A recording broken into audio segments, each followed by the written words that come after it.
It's time for Cloud9 to show us what they've got, because in the first game, they didn't have much to say. It was Gambit taking a big wing on Vertigo, but now we go on to their map pick of Inferno. And still, I think this is a good point you brought up at the end there, DreamHack, right? The thing we really need to focus on is that Cloud9 is still such an incredibly new team. They've got to go through some bumps and bruises. It's just the expectations are set so high, but they did it to themselves. Sure, they're set high, but let's be realistic here as well. Gambit is not a team that you'd expect a team like Cloud9 not to beat. I don't care whether Cloud9 has been together for a week, 2 weeks, or 4 months. Cloud9, as a brand, as a team, with the money they put into the game, they gotta be able to beat a team like Gambit. No offense to Gambit, because they're playing some solid Counter-Strike right now, but what we saw from Cloud9 on the first map, that was simply not good enough. And it's going to be a CT-sided start for Gambit. This is where I expect good old Gambit to sit there and have all the protocols, all the positions, everything ready, right? And much more of what we saw on Vertigo.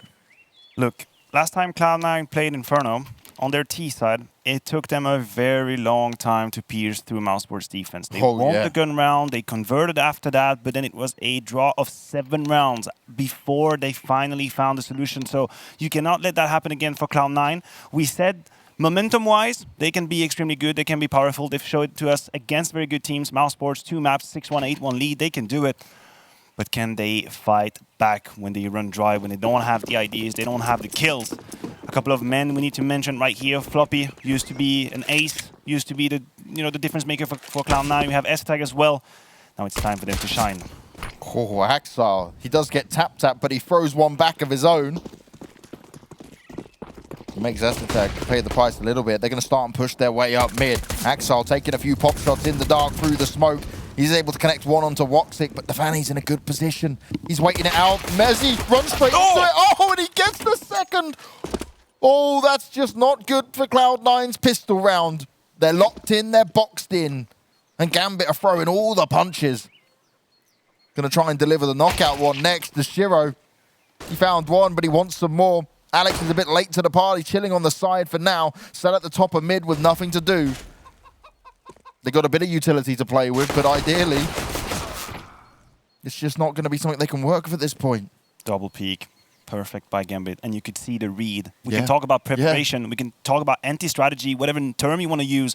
Nafani in that Biblio position in the perfect angle possible. Living now only S-Attack with a P51 smoke on the ground, but 4 targets to be found. Very complicated for him. He's got to take the risk, and it's not going to pay off. Perfect start from Gambit. Again, I'll come back to this. The positioning from Nafani. I'm not exactly sure if it's just game sense, just realizing the situation and where the risks are coming from. But that close angle he gets right here. You could see how surprised Mezzi is. Yeah. He had no idea someone could be there. And it was brilliant because it was Axel tapping through the smoke, right? He was the one pushed more towards the site. So they were just like, no one's going to be in there. Well, you got to think, you got to check every single corner because you don't know what will be lurking around behind you. Cloud9 with a force up in this one, a lot spent in it. They're going to try and make some magic happen. But look at the weaponry decision-making here from Gambit. They can play the long-range game in their favor. They want to take map control as well. Not scared of the duels, not scared of the fights. Putting in Hobbit with an MP9 in a close-range duel, that's a good idea. You don't want to have a long-range duel with an MP9. You want to be up close. And then Nafani with the long-range duel with the M4 right here. I like to set up this nade could into hurt Cloud9 a lot if he's throwing that at the right timing right here. Oh, yes. Oh, nade goes up, lots of damage goes down. He's only getting one player, and actually, they will lose the M4. Floppy pushing on forward, the spray comes through. Shiro's able to tag up S-Tag a little bit more. But this is actually winnable for Cloud9. They're in a good spot. A couple of players low for sure. And this is going to come down to the protocols for Gambit on the retake. They've got the flashes, they've got a molly and a smoke in play as well. Axel patiently waiting. Is he going to check the corner for Alex? He seems to have a good idea that this is going to be playing out, and that's not going to work out. Alex is waiting for a flash to come through, and Axel, he's doing all the work, all the damage. The retake is on the go. Nice Molotov comes into the exact position they need, but Mezzi, he stands strong. He doesn't expect it from the side, and S-Attack, he saves the day. Tech9 in hand, a round that Cloud9 desperately needed, and they do manage to pick it up. Gambit full. So many key duels in that retake. First of all, it starts with Axile besting Alex, finding the opportunity, making it a double kill, and then that fancy little boost, sneaky little boost on the side of the smoke. Wasn't expected for Gambit. Good process, good thinking for Cloud9. That's the kind of trick they need to pull if they want to fight back. Now 1-1. Momentum has been stopped. Gambit not able to carry the form from the former map. If you just tune in right now, as a reminder, Gambit destroyed Cloud9 on Vertigo. We are now looking at one map ahead for Gambit. We see the investment coming in. There's 2 smokes on Nafany and Axile. And MP9 as well. Not exactly sure. I think it was probably purchased. Yeah. It's a risk in itself, but we know it can mow down a couple of enemies. Cloud9, they've always played these anti-force by anti very split. They take a lot of map control, they take a lot of information, they make space, and then they pull back. They play together. First of all, they show themselves a little bit, and then they regroup. So important for Cloud9 to uphold this momentum, win this round, and show a presence on the server, because they haven't been able to so far in this matchup. Winning this one also means that you're automatically, most likely, going to win the next one, and then we have a scoreline that is called 3-1 for either team, basically. So it's very important for Cloud9. Smokes are raining in now, and Nafany has been playing well so far. Has 2 mates with him. It's a 4-man stack. This could be dangerous for Cloud9. Oof, big damage being done. Cloud9. They were the ones to do it last time around, and Esitag and Mezzi, they're pulling it back for him. It was looking very scary. Now it's only Shiro left to deal with, and Cloud9, well, there could have been a really problematic back and forth round the 4 subs and how they can work out. Now they've just got to play it super smart, super safe, work together. This should be 100% Cloud9's round. Nothing much Shiro can bring to the table right here. I would highly doubt Cloud9 would give him the opportunity to get 2 duels. They're probably just going to sit and wait, and for sure it's just about economical damage right here. It's going to be given some targets later on, but the fate of the round is not a discussion anymore. Good trading by S-Tag. We see here, ooh, that was a great shot from Shiro, making it expensive for Cloud9. You look at the money, no one really has bank, and all of them, none of them rather, will carry on the next round with guns in their hands, so there's going to have to be a repurchase. Look at the money from Cloud9. That could be a huge difference maker. We have 3,500 to 4,000 maximum on all of these players. Here we have the beautiful trading ability from S-Tag. I talked about him as a very good second wave, and you can see why. Good spray control.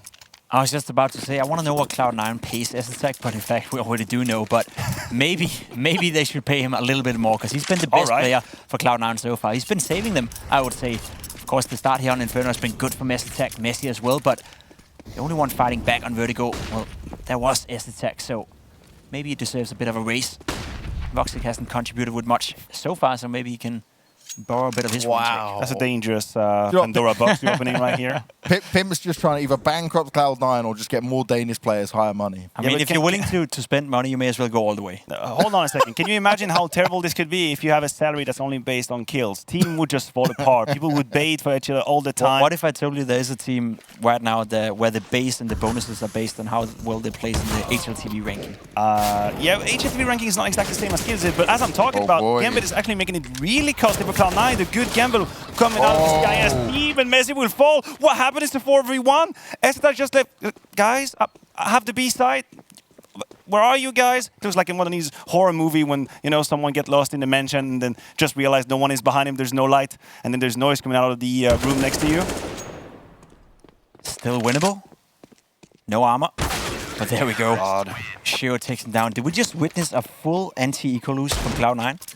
We did. It was a good gamble from Gambit, though. I kind of feel guilty about raving and salaries, whatever, fantasies, because the gamble from Gambit, that's a tongue twister right here, was pretty good, and the kills came through. Cloud9 falling apart. It would be fun to know how much the Gambit players are paid compared to Cloud9, wouldn't it? Let's not open that box. Let's talk about money. Let's just get excited about Counter-Strike. I'll give you something else then, Maniac. Frankie just kind of gave us a heads up, right? So Gambit is Hobbit as in the leader, the captain of the team. Interesting. But the Fanny is the IGL.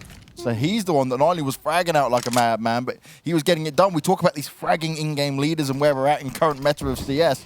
Well, he's the living proof of it all. That's why he reminded me so much of Art. Now, Cloud9, they want to go aggressive up towards middle. They want to explode on towards Shiro. That's a good grenade right there. Does a lot of damage. Doesn't quite get the Molotov, but gets the kill, and that is so important. 1-2 to Shiro. Exile coming in, combining for one, and, you know, Gambit, they were able to win a full eco. Cloud9, not so much. And they actually invested into this round as well. Armor was bought, pistols were bought. Grenades were bought, and now Cloud9 then found themselves in a terrible position once again.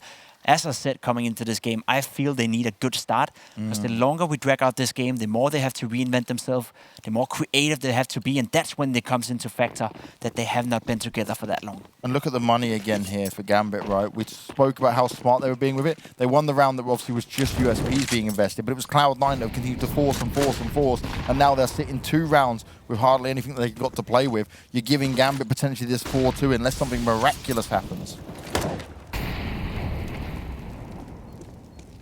Tricky situation for Cloud9 as well. What kind of conclusions do you draw from the rounds you lost? You basically lost to a full eco round. Maybe a lack of, I want to say, scouting, probing, tasting, seeing where the stack could be. But besides that, we haven't really seen much. We know that Gambit have a very fast double long setup on the A side. The rotation is quite quick from CT spawn. That's an information that Alex will play with, I guess. Gambit have done a tremendous job at taking banana control all these rounds. So for Cloud9, either retaking it, changing the pace of it, changing the way they approach it. If you want to play first level, first degree Counter-Strike, you can go on to a fast A-house explosion, for example. But I feel like it is expected when you're on the down foot. You know, when your back is against the wall, you expect these executes. So for Cloud9, they almost have to win a round by the rules, by the book, and then they can be creative. This round, there's not a lot of hope in. Shiro, he's probably going to have the time of his life together with Hobbit. 1, 2, 3. They combine for, and that is as easy as it gets. A clock coming in there from Alex as well. Well, not much to be said about this round. Nothing invested for Cloud9, but this, the money looking good on Gambit. All players surviving. And as we spoke about, Cloud9, they wanted that good start, and they got exact the opposite, James. They really did. You thought it was looking good for them, right? They lost the pistol, and they bounced back into it. They get a round that they had no business winning after grabbing that M4. Mezzi on the boosted spot. Esatag there backing him up. But now, they've forced their way too far. They've cost themselves some rounds. Gambit are up 4-2 CT side. We're now seeing a buy come out of Cloud9. Woxic, okay, maybe he is an AWPer that can work it on T side of Inferno. But right now, they don't have the investment to be able to do it. And he wasn't hitting the mark in the first game either. We heard he was having some ping issues. Bit of lag playing a factor there to it. He heard him. Is he gonna go it? He heard him. He heard the move, but he's taking the risk. But 1 minute and 20 seconds. Nafany is already in the back. Esatag must be hating himself right now. It cannot be a timing, and that's gonna push Cloud9 onto the A side. Axel grabs the first hit. That's 3 HP only on Alex. Pushed away, and look, Gambit back away. They know they're in a huge advantage. The little micro adjustments from Gambit. That's just painful to have someone push behind you at 1 minute 25. I mean, sure, you need to have someone that's supposed to hold it, but how frustrating must that be to already hear that pesky noise of M4 behind you at 125 in your back? He's without a doubt the Russian art. He's been inspired by the way he's playing Counter-Strike, and he's doing it, I would say, even better than Art is doing it right now. It's fantastic to see from Nafany. Okay, DreamHack socials need to quickly clip this. Russian art. Yeah, we're going to start off the thing here. Well, he's apparently a better version as of right now. Well, that's the credit we got to give him, right? He's been playing hard so far. Well, no doubt Art is a fantastic player, but the way Nafany is playing right now, he's creating so much space and giving so much information to the teammates of Gambit now. They have to stand tall now. Coming in is the hit from Cloud9. Mezzi wants to be the front runner on the push into this. Look at the setup from Gambit. They are well aware and ready. Mezzi tries to force his way in, but he instantly gets taken down. There's only Alex left alive. He's on 3 health, and he's dead straight away. Gambit, 4 alive, money in the bank. Look at this. How many times have we said this? Gambit, right? They've been in plenty of casinos. They've been gambling everything. They're like, woo, woo, woo, woo, woo, sending it all out, building the bank all day long. To me, it feels like the opposite of gambling. This is exact science. This is like the physician, you know, in his lab, just making numbers, crunching them, realizing, okay, there's 99.9% chance I win if I do this. So it's X-Men, you know, the Gambit guy with the cards. Yeah, they're legit him, and he's playing with the cards. He knows how it's all going to go down. You're making all the right decisions right here. Boom. It looks very easy. We have flashbacks from the way Vertigo started with Gambit winning extremely clean rounds, making a ton of money on the board now. Shiro with the right timing on that smoke. It's probably going to trigger Cloud9 to go through it. They respect it. I'm glad to see it. I feel like Cloud9 right now are just not calling off the bluff from Gambit. They're falling in all the traps. They're trying to burst in where the defense is really, really strong. Maybe it's about Alex being a little bit tired. You have to think as well. They've been playing so many official games, right? Yeah. That is a new team. How much time do you have between the match to actually change your playstyle? Nothing. Nothing, no time whatsoever, and that is a big problem. But also, Cloud9 should have a good enough system in place to have done enough research on Gambit to see some of this stuff, right? You'd think so, right? But as we spoke Kassad, about it, Henry's there, like, Alex is involved. You've got a whole support system. had it been in a month from now, I would agree. You know, we could expect Cloud9 to be able to deal with that, but as of right now, it's still early. Alex, though, trying to do some work. Nafani has to get more than one. It's just not.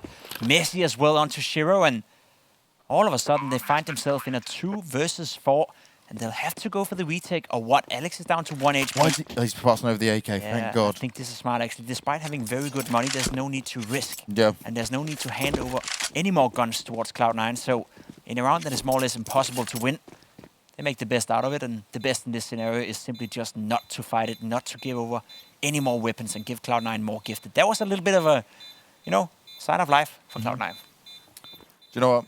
I've got to say, when it comes to what Gambit are offering here, they're playing smarter than their experience would say, right? In terms of being together on a team, they're playing ahead of what many players... How many mistakes do we see made by up-and-coming players and stuff like this where they're not taking it seriously? They make peaks or they go overconfident into things. Right now, you're not seeing those mistakes. That save just then is the perfect example of it. It's rather clean. It's rather clean for Gambit. I have to agree with you.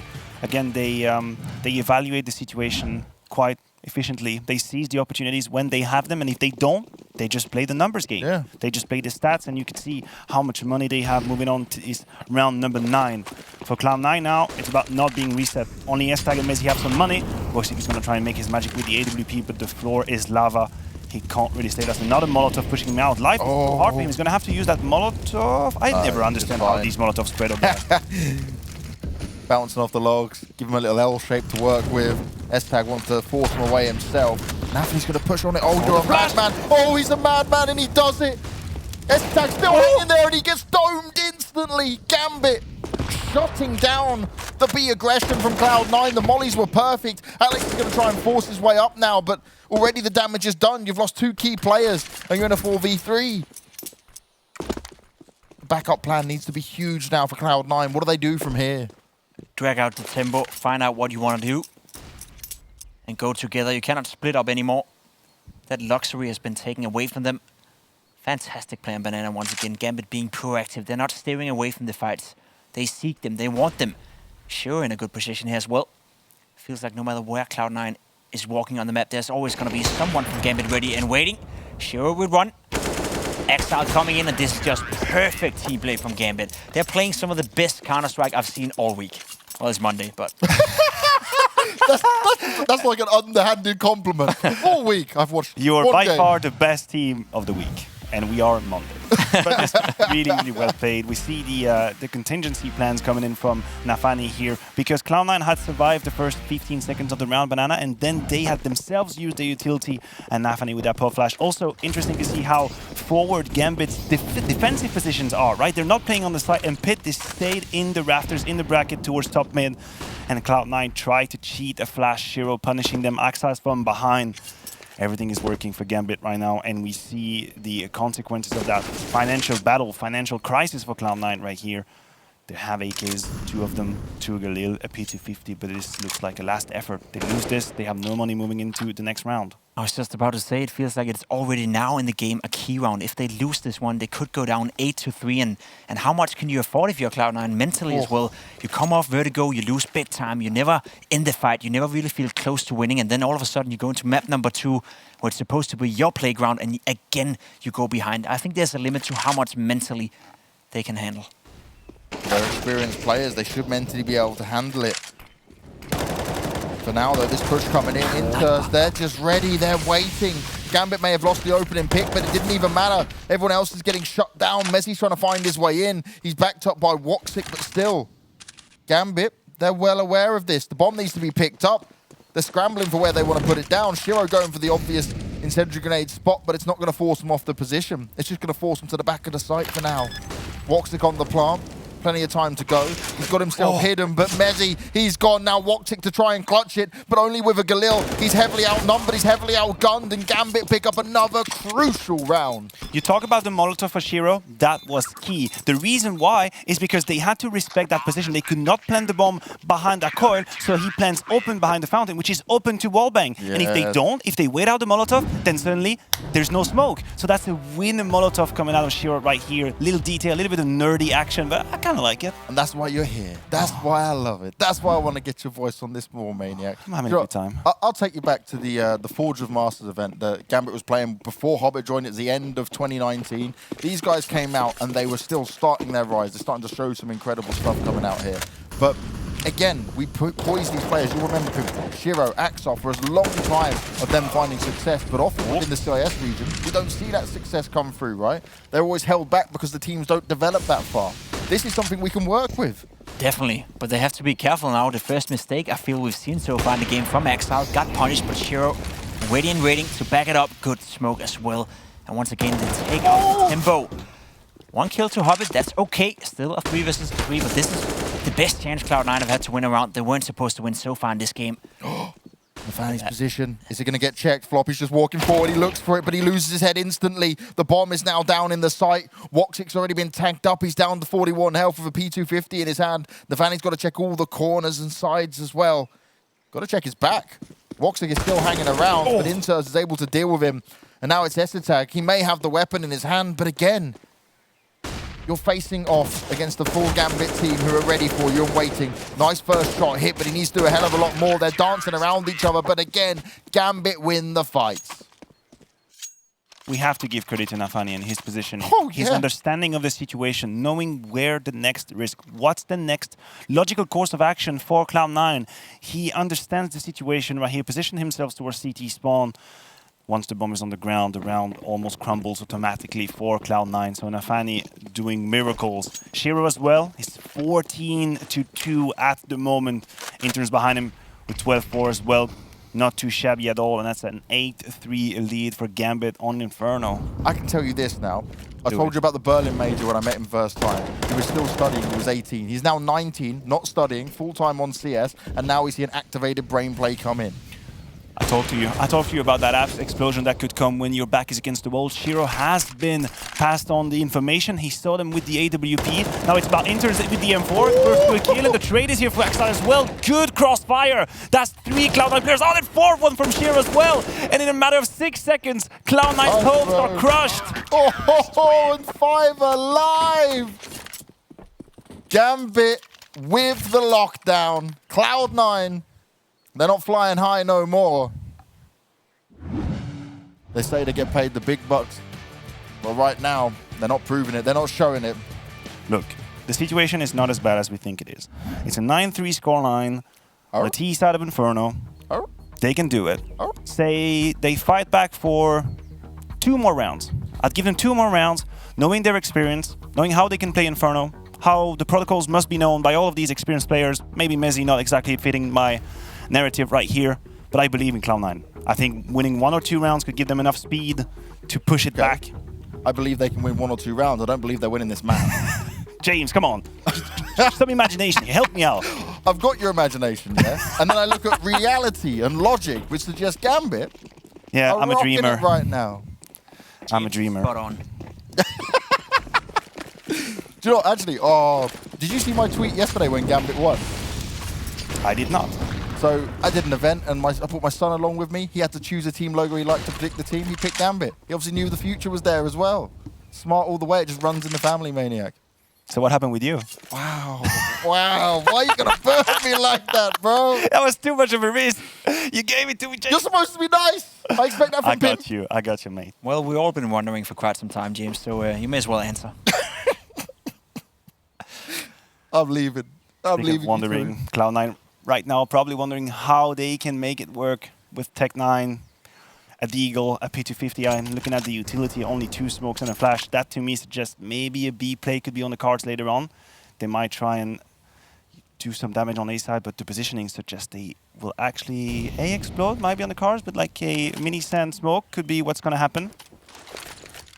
Seems to be the case. I think they want to take mid control first and foremost. Push Shiro out of his position. The grenade attacks a little bit, but not enough to do any significant damage. Now Exile in a good position again. As soon as they spot that player inside apartments, they know what's coming for them. And Shiro again repositioning himself. There we go. The player jumps out. Exile wins that duel. That was the decoy for Cloud9 now. Look at them wrap around the side. But Gambit again, composed and aware. They're just always on it. Inters, he's out in spawn. He's done a nice bit of damage. He's expecting to push through. He's got to hear the footsteps. Woxic baiting him out. They're trying to play. Oh, Hobbit does come in to back him up, but they've actually lost 2 weapons with it. The time, James, the time. Oh, no. Oh, God, that was scary. He's going to be able to plant if he just does it now and sticks it. Alex has to get this kill. Shiro, is he going to check it? This is going to be key. Oh, Flash goes, oh, God! But do they know? Do they know about Exile? Coming as well from Banana. I think that's the card that Gambit wants to play. Exile, be careful, my man. They don't know about you. That's an easy kill. Living now, Estetag in a 1 versus 2. He's got to take the kill to them. That's 1 frag, and then the information is out there. So now Estetag can just play with the time. Exile has 10 HP, no smoke. Estetag trying to big brain that situation, doubling back on his flank. We could see Exile, no idea what's going to happen. The steps will do it, but no time. I don't think he has time. He doesn't. 4th round for Cloud9. A good B wrap from CT spawn. Yeah, really good there. They tried to get a read on it. Inters was ready for it, but they completely swarmed him. Didn't give him a chance. But Cloud9 look frustrated. They can't be happy with just rounds like that paying off for them, because it's once in a blue moon. I was just about to say, you look at the rounds they won so far in this first half. 2 of them have been scrappy rounds. 2 of them have been rounds where they probably shouldn't have won. Hasn't been clean Counter-Strike, hasn't been polished Counter-Strike, hasn't been Cloud9 outsmarting their opponents, outshooting their opponents. It's basically been down to some scrappy clutches where, okay, you show some class, you show some individual brilliance, and that's nice. Sure, you still got that going for you, but right now, they're hanging on by the thinnest of thinnest margin. They need another couple of rounds. I would say at least 1, maybe 2, if they want to keep this game competitive coming into the second half. I think Gambit are by far the best playing team right now, and I wouldn't even go as far as saying that the scoreline doesn't even reflect it right now. It could have been much, much worse for Cloud9.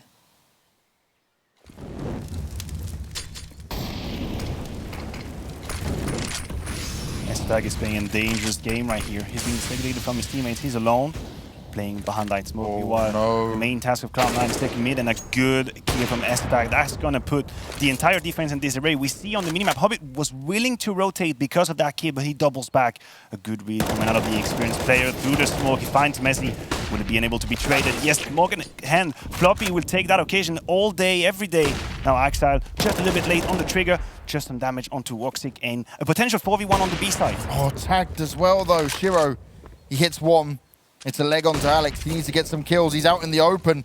He's pinned down completely. Exile trying to flank up into it, but Woxic well aware. And Inters, he's all alone. And he's a little bit slow to the party. They've still got good money, and he's going to save. He doesn't want to fight up into this, and Cloud9 will definitely get the 5th. It does feel like Cloud9 have realized, they have identified that there is a potential weakness towards that wrap A long towards CT spawn. It's now the 2nd time they use that. They did it with the Tech-9s. They do it again with the rifles this time around, catching rotations off guard. Granted, Hobbit was a little bit unfortunate with the timing of the smoke being pulled out. I think it was a grenade. Good trading, good spacing from Cloud9. I told you they needed 4 or 5. I might be good on my word. But we're already looking at Gambit, right? And this is their CT side for now. We talk about their team play. We talk about the synergy, and that's where the T sides come into it. Yeah, I was just looking up the last 5 games they had on Inferno and how many T rounds they get. And if you just look by the numbers without taking in the opponents into context, 11, 6, 7, 8, 11. Their T side on Inferno is strong, and they have some big half against, sure, not team at the same caliber as Cloud9, at least not in terms of pay grade, but teams that are up there, you know, teams that are not necessarily bad either. So I think you're right, Maniac. I think 5 rounds is the absolute minimum you can expect from Cloud9, and I would say 6. We got a very competitive game, hopefully, on our hand for the second half. It's also going to expect Cloud9's CT side to be good. Which we don't know. It's still an unknown, right, of how much we can see from him. Inter sneaky pushing it. Do they know about him? They know it's a possibility. I don't think they realize how deep he is. Exile alone with a lot of responsibility. No, Macy's too quick on the trigger. And then, oh, poor Intern's having the worst timing of his life. Alex with that easy kill 5v3 now. Cloud9 not exactly realizing how easy and free for the taking the A side is.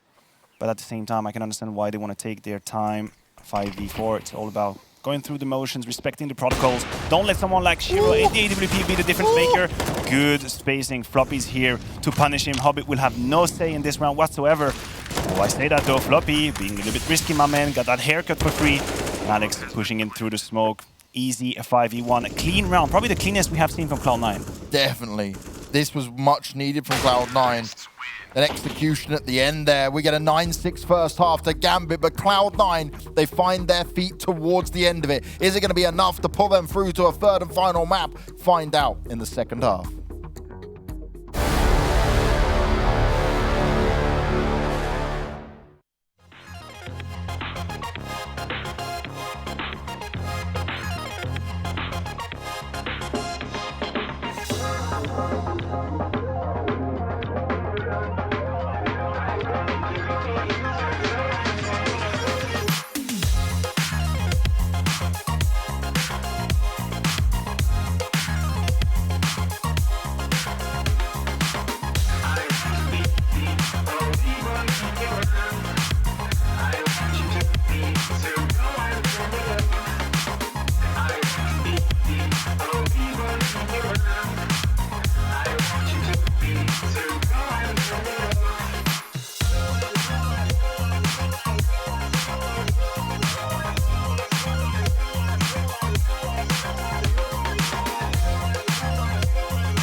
We're going into the second half, and Gambit have been putting up one hell of a fight, but Cloud9, they showed us what they were worth on those last few rounds. They saw a gap towards Arch, they took full advantage of it, and then they found their form, they found their flow, but they need to keep it going, especially on this important pistol round. Well, look at this. We have it right here. That is the sign of Cloud9. Gaining life again, feeling good, feeling awake, willing to take the fight. Alex, best Nafany as the first duel, then it's now Interns. Poor Interns alone towards Banana. What can he do with the Glock? First kill, good trade, good cross replacement, but he's completely alone now.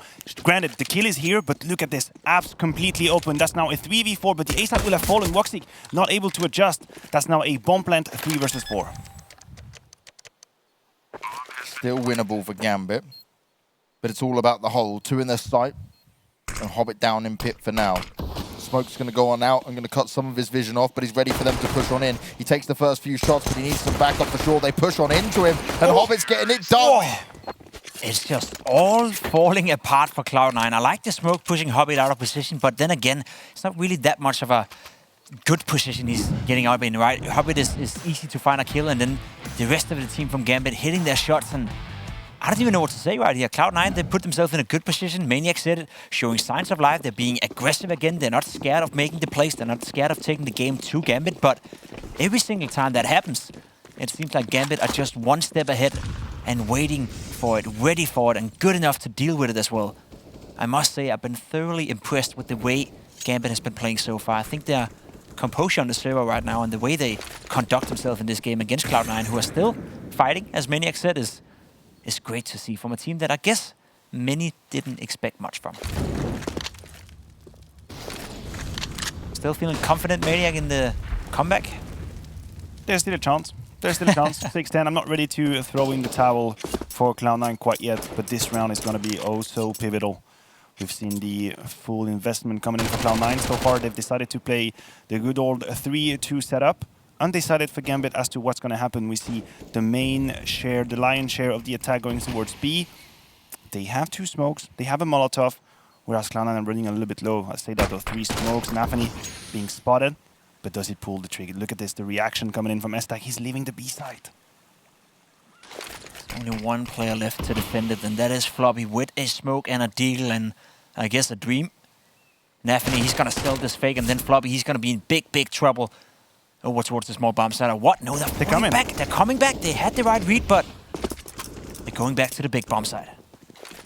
They have everyone in the right position now. Cloud9, 3 players right here. Still a smoke on 2. Alex not going to be coming in to play. Nafany chipping away with the map 10. Messi not able to adjust with the deagle. Estak with the second chance. First kid is good, but the trade is perfect. And Woxy can do nothing but cry with the scout. Close quarter combat, not the best position to find yourself in with that weapon. And once more, Gambit, even though they were walking in a very dangerous situation, you can see the protocols, you can see the trading, the spacing, the pathway through the sites. Clean as hell.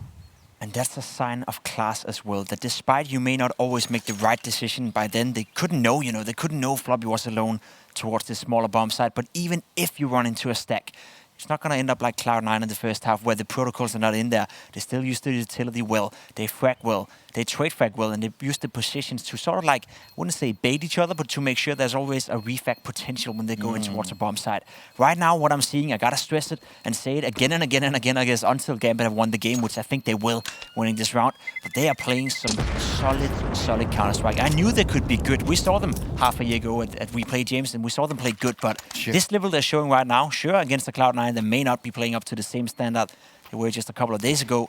It's still a very dominant performance, and a performance where I guess we can count the mistakes on one hand still. This is the elevation, right, of hard work paying off. This is a team that have stuck together. Yes, okay, they made one change. Super out, we have Hobbit come in, and it's definitely an upgrade. Maybe not in terms of firepower, although Hobbit has held his own in experience and what he brings to the table. But you've got to say straight away with this, Gambit's long-term project here is all been about grinding. Look at all the games they play. They're in every cup, they're in every tournament, every qualifier. They are playing like a team in everything, trying to maximize all their opportunities. They've made it to this big stage here, and right now they could be taking a huge win against Cloud9. If they get this round, which they're heavily favored in, they'll be up 12-6 already. And it doesn't feel like Gambit are just, outsmarting Cloud9. It doesn't feel like it. Preparation surely comes into play, but it's just how clean and how well organized and disciplined they are when they actually activate. Very, very few mistakes being done by Gambit so far. Alex had an opportunity, gonna hit himself for that one. Just some damage onto Nafany. Meanwhile, 3 players from Cloud9 gathering towards the B-bomb side. We see the bomb, coming in as well for Gambit. So a little bit of a commitment. Interns, not too sure. Guys, is it safe? Yeah, but Can I come in with the bomb? The grenades, right? Estek is waiting with it. There's another player over here that's called Floppy. He's waiting with it. Gets pressured back, and that's very important now. The bomb goes down, but not 2 nades coming in. Does some damage to Interns, but not enough. And as you said, Maniac, again, it seems to me that Gambit, they're playing a clinical Counter-Strike game right here. They don't make many mistakes, and whenever Cloud9 is just missing a couple of shots, like we saw Alex, well... Yeah, he could have punished that. Yeah. He had an opening, he had the his opponent's back turned to him. Unfortunately, the shots weren't true, and Gambit get away with murder, or Nafany at least does, with the 9 HP now for Cloud9. It's about damage. Good flash coming in. Lazy will take Shiro. Good reaction from Inters. Do you want to stick around, mate? You have a Galil. They have USBs. I guess the frag's always good. You know, on the scoreboard, feels good now. And look good on your stats. It does look good. You never say no. Okay. Insult to injury. We have to address it, though. We have to address Voxic so far. He's been playing under par with what you can expect from Voxic so far in this series, and we're now a map and a half into it. He said 8 kills combined on both maps. That is not the Voxic we saw just a couple of days ago. I wonder what's going on. We're looking for players that have done more in the past. I guess Floppy is also a name that we have to put on the list. We know how pivotal he was in Cloud9's good results so far. Very instrumental in the clutches and hasn't really been activated so far. Speaking of activated, we see the man, Floppy himself, able to adjust 2 quick kills onto Interns and Nafany. That's exactly what I wanted to see from him. That multi-kill ability that kind of propulsed Cloud9 into a good position. Finally, 5v3, time to breathe. And the nade also went out. Damaged Axile quite heavily. 3v5. Very difficult round now for Gambit. And if Cloud9 can pick this up, 4 or more alive, that's the dream scenario for them, right? Keep themselves in a good position. They can't afford to go up this level of Gambit without the right weaponry, without all the utility they need. That's for sure. Gambit only have 1 smoke to play with. So there's going to be very little fakes being thrown. We just see Hobbit making a little bit of noise towards bracket, hoping a rotation will be triggered, but why would it? It's a 5v3, there's no need to move. S-Attack, that is a warning, my friend. You know that sound. It's very singular, it's very particular. You know you're not supposed to re-peek. Granted, Floppy has a good position as well. They're going to use an interesting smoke, not towards spawn, but towards a C1, so that you can open that avenue and you can fight back. They found another smoke that could be a difference maker. Oh, the spray comes through. S-Attack. You know he's good for it. He taps away, but Hobbit finds Floppy at the top. He's taken out from Bird's Nest. This puts us in a 2v4, certainly in Cloud9's favor. S-Attack just needs to not give him any more of an advantage in it. He fights back triumphantly against Hobbit. Will finish off Shiro as well. Grabs himself an AWP to pass on over to Woxic. And the defuse comes on in. A 7th round on the board. But now it's about chaining these rounds together successfully. Apply this pressure towards Gambit. Make him feel uncomfortable. That's what Cloud9's supposed to do here. Surely. Good hold by both S-Attack and Floppy. Winning the initial duels towards Banana. That is so important for the team. And for the confidence as well. Had they not won these rounds, well, they don't have a lot of rounds to give off of right now. Gambit, they are pressuring them right now. Still a lot of money in the bank. AWP on towards Shiro. He decides to play it on the T side, so we also have to keep an eye out for where he expects and where he wants to go to find the impact. It's a rough map to be the T side of the AWP player on. It's hard to find the kills. It's hard to get into the rounds, at least early stage. Whereas if you get the bomb down, then an AWP may as well be one of the most valuable weapons you can have in your hands when the bomb has been planted. Gambit again, Hobbit sneaking around. We're only 20 seconds into the round and he's already up deep inside Cloud9's apartments. Oh, Woxic's going to go for an aggressive position with his teammates there. Smoke goes down and they weren't going to be pushed away from it. It's just a trade out for now though, Messi out the equation. Do have the double up setup coming in for Cloud9. S-Attack missing the shot and he's going to get pressured out of the side now. Nobody else to help him and they lose control. This is going to be a retake scenario now. That's simply too easy. And it's really hard to retake this B site. A double AWP setup in play for the retake is not what I would want to see here. S-Attack trying to spam him up. Trying to frag him up, but it's not going to work. No shots are going to connect. And if I'm Cloud9, you might think about falling away. You've got a bit of utility for sure.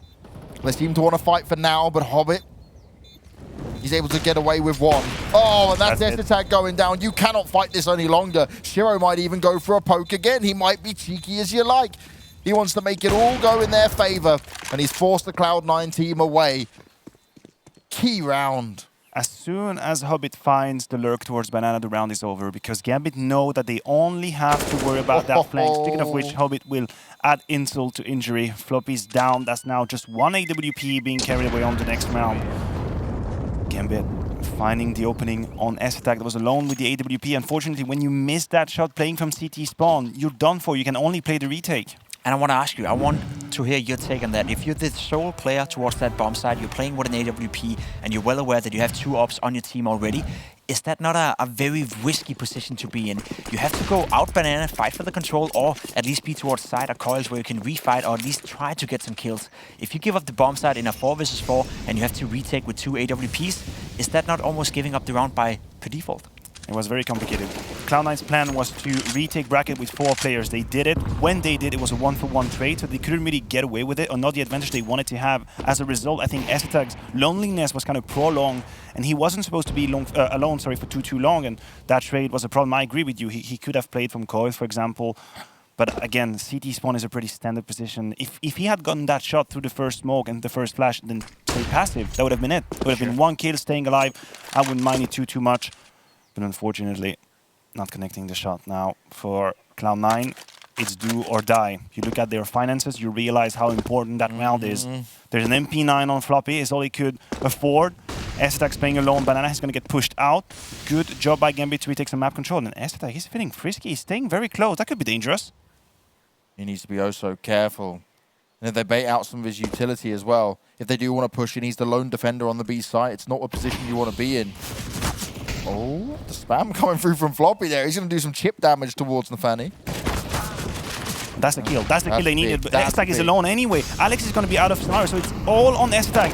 Good Molotov, M4 right, crosser placement as well, ready for the second one. Can he make it too? That would be the difference maker. He cannot. Inters just sits on him. You cannot do that. That's not fair. Woxic somehow winning the duel with the USP, and now Interns is alone in the 1v3. 80 seconds to play with. No HP, no Molotov, and Alex retakes him. That was confusing as hell, but Cloud9 get away with it.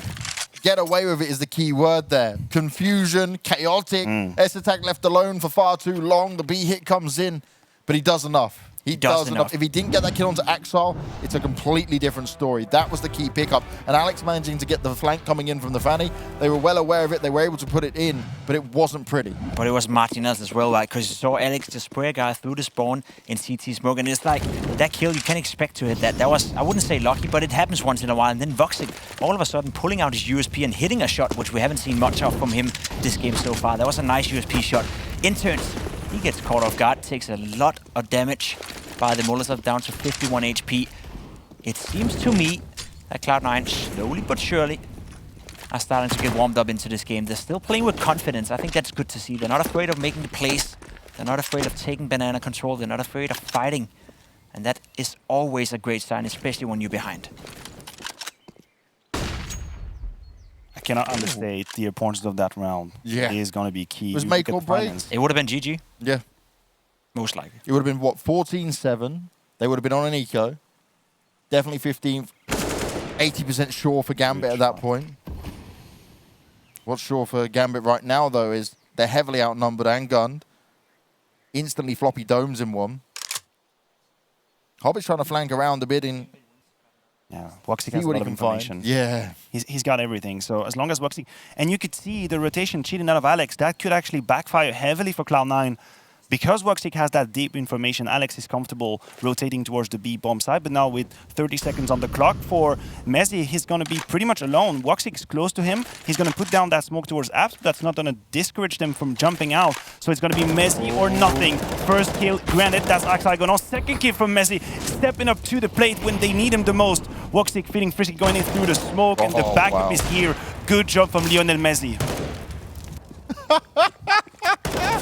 You had to get it in. How dare you? You're jumping the gun a little bit there. I knew he had done it. He's allowed to be called King Messi. He's allowed to be called King No, Messi. he is not Lionel Messi yet. But the joke is too good to miss, or too bad to miss. Either way you look at it.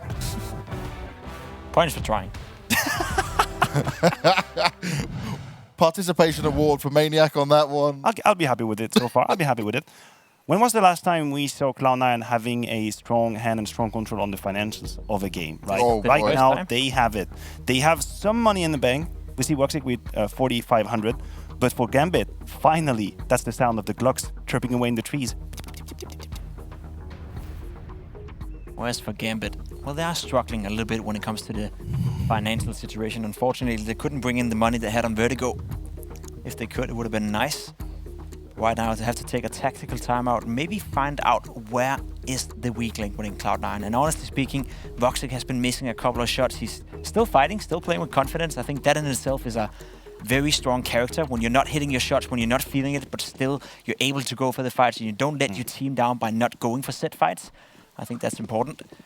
But that is a weak link within Cloud9. You talk about risks, you talk about potential for weakness for Cloud9. So far, they put so much pressure onto Estetek. Alex is cheating his way out the B-bomb site so often. And Estetek has a lot on his shoulders, so if he were to miss a key kill at a key moment, that could just be it. Now, this round should just be about having fun. I say that though, Voxic's missing one kill. He's gonna have to play it safe, making sure his rotation is close to him. That's Alex right here. Mezzi in the pit. Again, upgraded pistols should be a walk in the park for Cloud9. Should be no doubt. Yeah. Simple stuff, no problem at all. Gambit will even back away and try and do something, but they're just walking into their doom. There's nothing really going to happen on a round like this. Nah, it's all about doing as much damage as possible, and in this round, that means none. Now, this is the tipping point for Gambit, right? You're being pressured now, it's getting closer. You're certainly in this uncomfortable position yourselves. How do you handle this? Yeah, because it's the first time in the game they're actually being pressured to the brink, right? They have to find out a solution to how to attack this Cloud9 team right now. They're on a good streak of rounds right now. They're playing well, as Maniac said as well. Estetek really doing a solid job towards the smaller bomb side. And now Voxic as well, hitting a couple of shots. Maybe that could be signs of life for him. So, first time in the game where, as you said, Mathieu, that Cloud9 in control, both financially, but also in terms of the gameplay on the server right now. For the first time tonight, I feel they look like the better team in this instance. Feels wild to say it, doesn't it? Yeah. Well, it had to happen at some point. I feel like Hobbit has been pretty much alone, but as I say that, the pop flash is perfect. Estek's gonna mow them down with the MP9. Floppy, man, I give you these 2 kills, because your flash was golden. That's the difference made right here for Cloud9. They're being proactive, they're taking the fight. Alex is gonna get rid of that A lurk from Hobbit, leaving interns and Nafani in a 2v4. They have a full set of utilities to play with, but what's not going to miss this time around, and a clean round from Cloud9. We talk about momentum shifting, we talk about Cloud9 fighting confidence. If that play doesn't scream it, then I don't know. What would you do now if you're Gambit? Is this the point where you call a timeout? Yeah, definitely. Call a timeout. I know you just had one, but take another one and find out what went wrong. Close. It's too close, but it's also too dominant from Cloud9, right? They have, the last couple of rounds, they have had the right plays. That flash right there from Floppy, that was fantastic. And if they can continue to come up with innovative plays like that, then it doesn't matter what Gambit are talking about right now. They're going to struggle. Thanks for the content, Henry. On his current salary, Mezzi would need to play for nearly 15 years to buy Estetek. To be fair, I probably need to cast 15 years as well to buy him, so... What are you on about? I know how much you're getting paid. Rich boy over here. Swiss bank account and all that. Speaking of Estetek, that move with the MP9, I feel like that was such a heavy blow to Gambit, because they had this time out. They figured out a plan of attack. They wanted to run the perfect strategies, and then out of the blue, out of the shadow comes flying Estetek with the perfect pop flash, and then the 25-30 seconds you've spent trying to figure out what you're going to do, they just was taken away from you. Floppy, you've been caught off guard. That could be a huge problem. Estetek, you're going to have to step big time. Oh, no! Nafani stepping in his own flames. It's never a good idea. The floor is lava for you, man. 4v3 now. The smoke failed. Okay, seems like Cloud9 will indeed stabilize. I got excited a little bit here. It was potential for one of those chaotic rounds, the fast B pressure coming in. With good reason. Let's be honest, if Nafani wouldn't have died there, they would have stayed alive 4 players, and they could have smoked Estetek out of CT spawn. I don't know why their smoke failed, but they probably got a little bit stressed out in that situation. They knew they had to enter the bomb site as fast as possible if they were to win that round. Gambit close, but not close enough. And now Cloud9 find themselves in a somewhat comfortable position. 13-12. This doesn't get much closer. This is where we need to see Shiro with that AWP try and find some success. Look, he went to peek here at mid, but instead he ate the grenade from Voxic. And he's already down incredibly low. B pressure coming back in. Estetek wants to push on it. Always being tapped up. We haven't seen a lot of pressure from Gambit coming on towards bracket. Mostly it's been Hobbit alone, trying to find lurks, trying to find duels. And this time around, they do realize that it might be an opening. It might be an avenue of development for them. So we'll see the protocols, the basic utilities being thrown towards bracket. That's now some map control being taken. We see on the mini-map that is Estetek rotating away. Voxic is now posted alone with the sniper towards Banana. That's a really strong setup. The 4-1, Astralis used to do it 25 years ago with Device. So everyone here, speaking of which, Woxic now missing a shot. You have no say in this round anymore. You have to fall back and call for rotation. That's Esta coming in, but will Gambit hit too quickly? Hobbit's still lurking, but this has been a very obvious position for him round after round. This is the predictable element of Gambit that we haven't seen just yet. They're not mixing it up so much. They've continued to try and barrel into this B bomb site. And Essetag, he's been ready for it. Oh, just in the timing. He jumps up and he doesn't go down. He still gets the kill. Inter shuts him down eventually, but now it's up to Woxic to come up huge. He's come alive in these last few rounds. He's got the backup of his teammates now as well. Hobbit's lurk is non-existent as he's joined the site. He's come into the mix. The spray coming through there as well. Shiro still on the orb, still down on 44 health since that initial grenade that went down mid. Can he go in for a poke anywhere? Floppy's so low on health. Gambit need this round. It is crucial. And Alex, well, he's putting an end to it.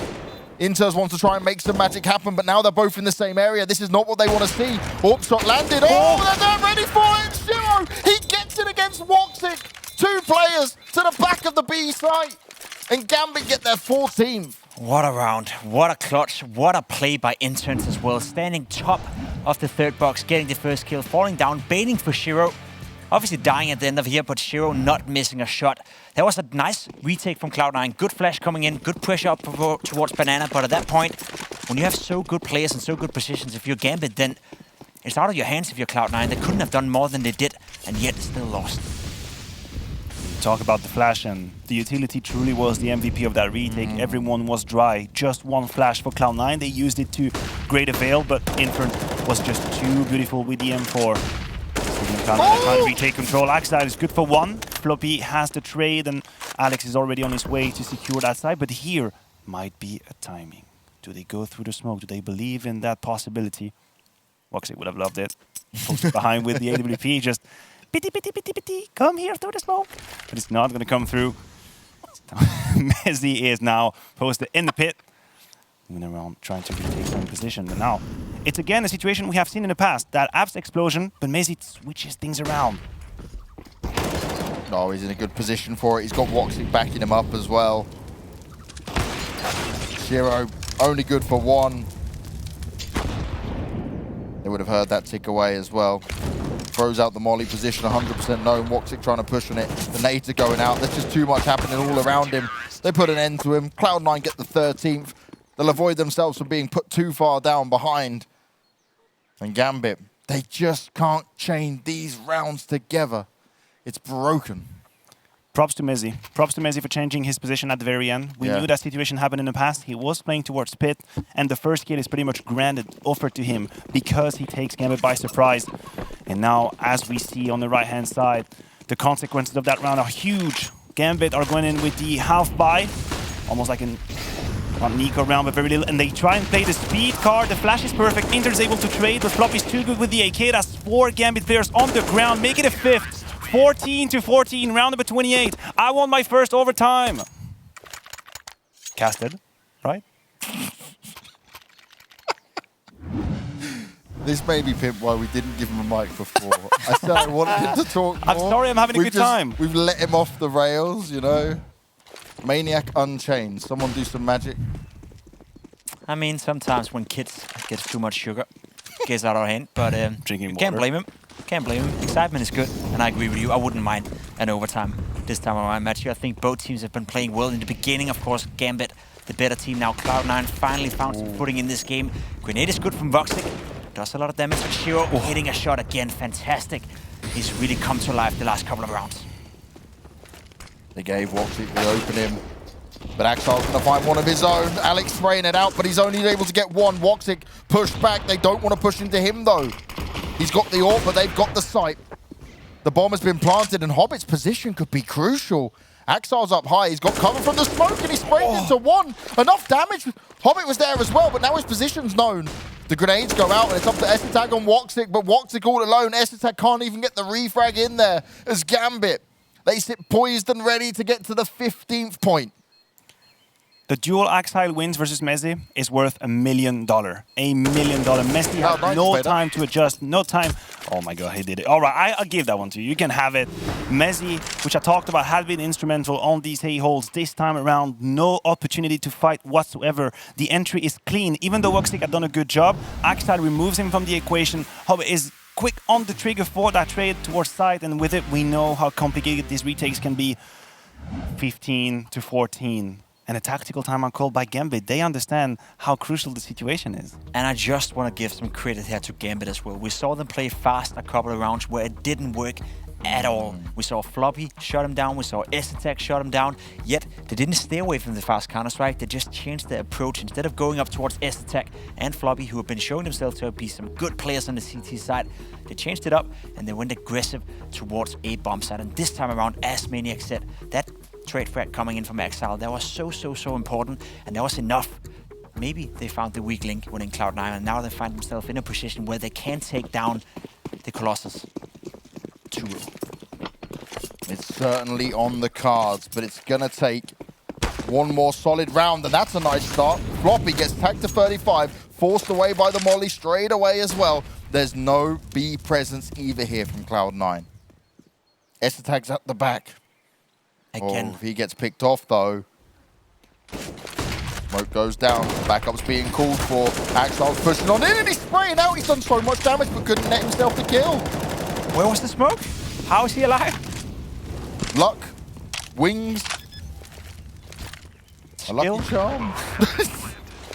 A bit of that hope as well, you know. We've seen plenty of it throughout this game. Axile's just pushing on it. He's feeling it. He wants to close it out. He believes it can happen here. He's right on the spot. He takes down Floppy as well, but then his teammate finishes him off. They're trying to give Cloud9 a way in. They've got to be oh so careful. He pulls out the pistol. It's not working out.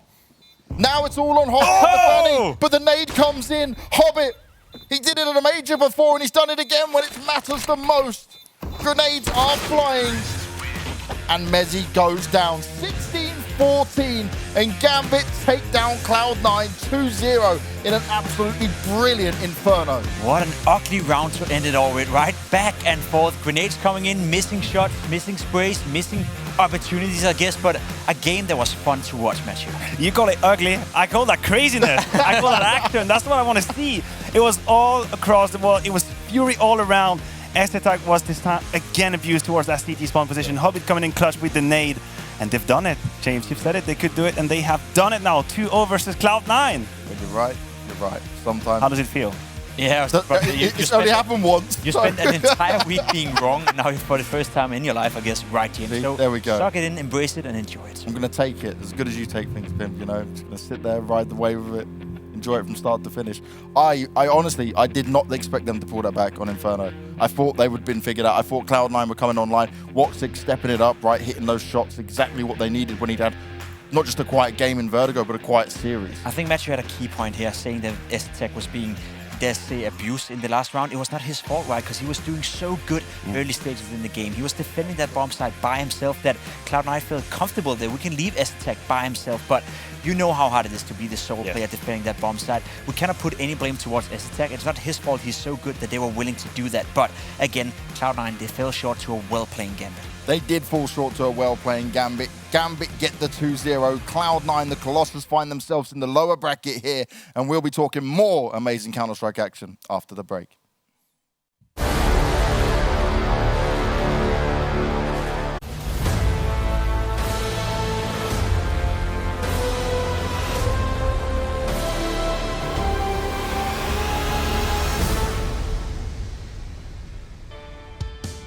Gambit win it 2-0 over Cloud9. Inferno could have gone the distance and some more, but it was ended 16-14 in Gambit's favor. The young squad came through with tremendous skill, great resilience, and a way back in that nobody may have been able to predict unless you knew. I mean, let me put it this way. Did we think Gambit could possibly win against Cloud9? Absolutely yes. Did we think it was going to be that clear-cut 2-0 moving on to the next round? Absolutely not. No. That was impressive from Gambit. They played like the experienced teams. When, again, if you're going to be real, if you're going to truly think about it, they are the experienced team as a roster together. Yes. Even though there are some players in Cloud9, obviously you have Alex coming to mind, Woxic as well, they've played at the top level. But as a squad, as a unit, Gambit, they prevailed, and rightfully so. And this is the thing, right? You look at this for Cloud9 now, and again, we put them on such a high pedestal because of all the hype and everything that's created around them. Sure. But they are definitely not going to be happy with this one. Like, these are one of the losses that's really going to sting. Now, if you want to be one of the best teams in the world in the future, at least you cannot be happy losing Counter-Strike games, and you cannot be happy losing 2-0, no matter how early you are in your project. I think the thing they're going to be the most disappointed about is the first map. I think they fought well on Inferno. I also think they will give Gambit the respect that they were playing well today, that they were playing against a good, well-drilled team. So maybe the disappointment is not necessarily as too much that they're losing 2-0. That happens, and that will happen in the future. But the way you lost on Vertigo on the first map, that was not good enough from Cloud9. No, it really wasn't. The phone is a-ringing. We're going to grab Alex in from Cloud9 to talk to us. Alex, I got to start with this one because it's obviously a tough loss for you guys. But how did it feel from your side of things? And were you able to get a lot of preparation in against Gambit? Because you guys have been playing a lot, and obviously Gambit, they've got enough at least demos and stuff you can look at. Yeah, it was definitely tough finishing late last night and playing again today. They played much better than us, at least on Vertigo. It seemed like it took us like a map and a half to wake up and get into the game, and obviously against a good team it's too late. Yeah, Alex, there's no doubt that the first game you played here on Vertigo was not a good game for you guys. What did you think went wrong? Was it the preparation? Was it them coming out firing on all cylinders? What didn't work for you guys? First of all, we didn't expect them to pick Vertigo. We knew they were good on it, but they had like a 7-map win streak on Overpass and a 5-map win streak on something else, so we expected them to go for one of those 2 maps. But we still had the preparation done, but I think it was more, no matter which map we'd have played there, I think it was like something else. We're just struggling to get into games. Like the Mouse game yesterday was kind of, we were in it, but then as soon as we took off the pedal a bit, that we couldn't get back into it. We just need to work on that, I think. When you... Oh, sorry, Alex, go ahead. Didn't mean to. Oh, sorry, I thought I cut you. I just wanted to ask you, when you play against like Gambit, right? Is it a different type of Counter-Strike as Complexity or Mousesports? Because obviously it's a different philosophy. Or for you, is it just the same game with just different players? For me, it's much different. First of all, they've been farming like the tier 2, tier 3 scene. So the guys are like supremely confident individually. And they play, I wouldn't say they play like a bad style of CS, but they just play a different one. And it kind of, we're not used to playing it. The teams that we've practiced haven't really been playing that style. So it's kind of like Miles yesterday on Inferno, who were playing very aggressive in mid. We kind of struggled with the same problem here today. And obviously, since we finished that game at like 10:30 last night, we had to prep this one. We didn't have time to go over how to rectify that kind of gameplay. Yeah, I think we just, not that we need more time, but there are some things we haven't experienced yet, and we just need to get used to different type of playstyles. Now, when it comes to getting used to different types of playstyles and also the practice you guys are putting in at the moment, when I spoke to you last time, you guys were saying about how practice games are going well, but obviously we're going to take that with a pinch of salt. What is it that you think you guys need to be able to get more consistent results in it? Because we all loved what we saw when you took down Complexity, right? But then I guess a loss like this for you guys just isn't acceptable. It's definitely not acceptable. And consistency comes with time, comes with having more fundamentals to set back on, which obviously we haven't like fully done yet because of the limited amount of time we've had. And that's, for me, how you build consistency. So it will come with time. And yeah, obviously losing 2-0 against a good Gambit team, but it's still not acceptable. Talking about, you know, the victory you had over Complexity, it might be a weird question, but do you feel like it comes at a price? Do you feel like it changed your expectations, the community's expectations, and maybe it's disconnected with where you're at right now in your preparation in general? It definitely comes at a price in the sense that like our Flashpoint result was terrible, so everyone thought, oh, they're just terrible, and now we did well during Blast Showdown, so now everyone expects us to be really, really good. But where we are as a team right now, there's going to be ups and downs, and we just need to make sure the downs go up and up and up so that we're not like losing 2-0 to Gambit, for example. But it definitely doesn't help in a sense, but I mean, there's nothing really we can do about it, and it's a normal thing for every team. So, Alex, I've got one final question for you here. It's just, how different is it for you personally, in and out of the game, doing this Cloud9 roster, working with them and getting yourself ready compared to your days on Vitality? It's definitely different. Sometimes I start my sentences speaking French and just remember that I'm not with French people anymore. I know that. So yeah, so it's definitely different, and I've been used to playing with French people all the way through, and they have like their mindset on how to approach CS. And obviously now we've got Patrick who's Danish, and people from different countries, and everyone has a different approach. So it's been less of everyone's thinking the same way and we need to build something around it, and more of building something that everyone's happy with and everyone can feel comfortable in. And that's like the big difference here. To kind of finding the Cloud9 way with it all. Well, Alex, thank you very much for your time, man. Commiserations on the loss, but we know you guys will bounce back. We'll speak to you soon. Thank you. Bye-bye. I've got a lot of respect, Alex, for taking an interview like that, right? Because this is a tough one for him to take. But again, that's an interesting part, right? He just spoke about it at the end. Everyone has different ideas depending on where you're from, depending on what teams you played in, on how CS is supposed to be played. But in my eyes, that's when him and Kassad should set the pace, set the tone, and say, okay, this is how it's been played. This is our way. But that's the difference between Cloud9, you know, being a new team, and let's say a couple of French guys being a new team, right? Because if you have a full French team or a full Danish team, everyone will think Counter-Strike the same way. So to build up the synergy, to build up the team play, may not take as long as it does for Cloud9. As I said, there's different philosophies, there's different ways of approaching the game, different ways of thinking in a clutch, all that kind of stuff. So sure, if you're a new team, there's going to be a transition period where you have to learn. But if you're a new team with 5 different players from 5 different countries, basically, that thinks Counter-Strike 5 different ways, we can, you know, add another month or 2 to that. Absolutely, yeah. I think there is no way to understate how deep and how long it is to build a team from 5 players from different countries, different philosophies in the game, almost different leagues in which they were playing Counter-Strike. And Alex referred to it during the interview, right? People's perception of Cloud9, we're just jumping the gun in both directions, right? Yes. We start by saying it was terrible in Flashpoint and what is that clownery of a team, and then they beat Complexity and wow, it's amazing. But the truth is, it's gonna take time for us to know where they stand. No, I do agree that we can have expectations, right? We can have threshold that we don't accept them to play under. Alex said it. They're not supposed to lose against Gambit, and I can understand that. But to see exactly where this team is gonna land, let's give them some weeks. Let's see what they can do with time. It's baby steps, right? That's what it's all about. Now we got the other phone ringing. We got Nafni on the line from Gambit after a big win over Cloud9. I'm sure he's going to be happy. First question I want to start off with here, mate, is that obviously you guys take the 2-0 over Cloud9, but how hard was it at the end there on Inferno? Because it looked like they might have been able to pull it back. You kind of seem to get like held back in your steps. It's to be honest, we played versus Cloud9 on Prax, Inferno especially, so we expect from them playstyle like this, and it's probably the worst thing when you playing T-side and facing versus playstyle like this. It's like probably like Astralis or something. It was really hard for us, but on few pauses we talk about our game.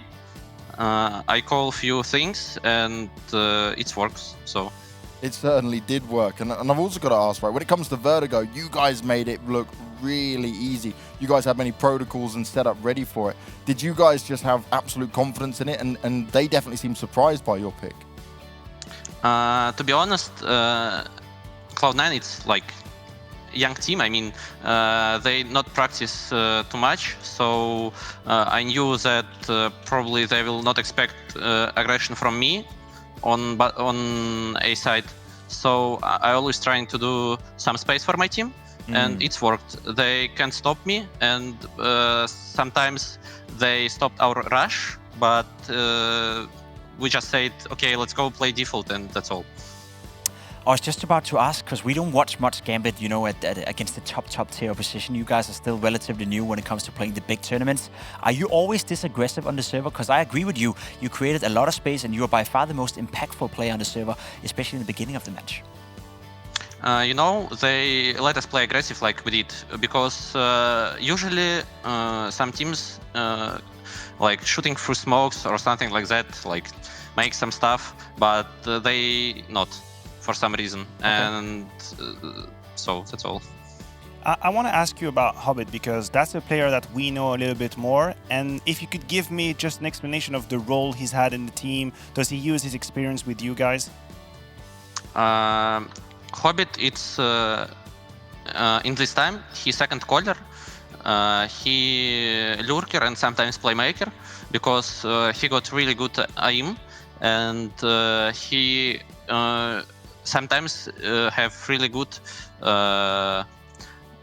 He always understands what happened on the map, so he can call something, and it's usually it's working. Like maybe 99% when he calling, it's working. So Hobbit, it's player who the most experienced player in our team, and it's working. And when there is pressure, right? That 14-14 moment, is that when you're ready to hear like Hobbit coming in with a good idea when there is pressure? To be honest, it was my call on 14-14. So we just knew that they are playing a bit passive on A, and a bit aggressive on banana when we take control on it. So we just I just call, let's rush them on A with some flashes, and it's gonna work. So.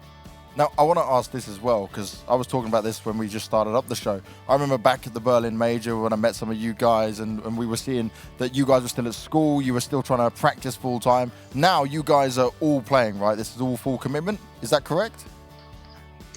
Actually studying right now in university, but yeah, he's Juggernaut or Terminator, I don't know. He special guy. He got girlfriend. He studying in university. He's playing like God in CS. I don't know, to be honest. What a guy. It's genius. That's actually really impressive. So you've still got plenty of other stuff going on, but what do you think the heights are for Gambit? Because you just won the DreamHack Open, right? A crazy grand final that you guys managed to win. You've just taken down Cloud9 here, but you guys started off as this young project. It's all been built up, and now we're starting to see the fruits of your labor. We believe we can make like top 15 in the world in this year. So that's our main goal. We didn't think about next year, because it's like, who cares about next year if we have this one? So I like it. I love the confidence. I love the style. It's always a pleasure talking to you. Congratulations on the win, man. And I'm sure we'll be speaking to you soon. Thank you. Good luck. Yeah, we're the ones that need good luck. Yeah. I appreciate that. If he knew my position right now, I take that good luck to heart, man. But you know, his answers, very condensed, very thought through as well. Have you ever heard someone say, yeah, we want to make top 15? But I appreciate that. I appreciate that. That's what I was going to say. Exactly. Realistic, right? Yeah. How many teams would go, going to be the best team in the world, going to be top 5, going to be top 3, and it's like, you're quite far away from that. He's like, okay, stepping stones, because they have been stepping stones the whole way throughout their entire careers. Yeah, it's been a very impressive showing tonight, and I think the whole project that is Gambit, you know, we talked about it coming into the game, the fact that they were called Gambit Youngsters. Now they've been promoted to be the leading team. Well, they didn't really have a secondary team, but now they be, you know, no longer the youngsters anymore. Promotion anyway, you know, probably a higher paycheck. We've been talking about money, you know, for quite some time here, but I think overall the sense that I get from Gambit is that it's a team going in the right direction, and they're getting better and better and better. And if I'm Na'Vi, if I'm some of the big CIS organizations out there, I would still keep a close look towards Exile and Shiro. Those two are superstars in the making. If I'm Gambit right now, you don't let those players go. But we need to take a look at the overview. We need to see where we're at after today, because Europe is now done and dusted, at least on this stream. And there you have it right in front of you. We've still got Complexity Ents going on, but it's been pretty much a day of 2-0s, and we're lined up for Heroic Spirit in the upper bracket, and Gambit taking on either Complexity or Ents. And in the lower bracket, we've got Contact taking on FaZe, and obviously the loser of Complexity Ents going up against Cloud9. I don't want Complexity to lose, I'm not going to say that, but I would just love a Complexity Cloud9 rematch. Yeah, we'd want to see it maybe later on in the tournament. Just leave them in upper bracket for now, James. Don't push them down. Safe. There's also, I mean, you can talk about the FaZe Contact game. Yes, on paper it shouldn't be a question, but it is going to be a question, because we know FaZe are in shambles. This could be a huge disappointment as well for this lineup struggling. And then Heroic, you know, moving on, finally, that's good to see them returning to form, because we had seen Caden's reaction when they lost. He wasn't happy about it, rightfully so, as an IGL that's really invested in the game. So then finding the W once more today. Well, we're going to save some energy for a little bit, guys, because we've got to go and close out the show for now. We're going to an extended break, but when we come back, it's Chaos taking on Rugrats, and me, Pimp, and Maniac have to try and understand NA Madness, which hasn't been having a great time, but surely an NA team can beat an NA team. We'll find out when we come back from the extended break.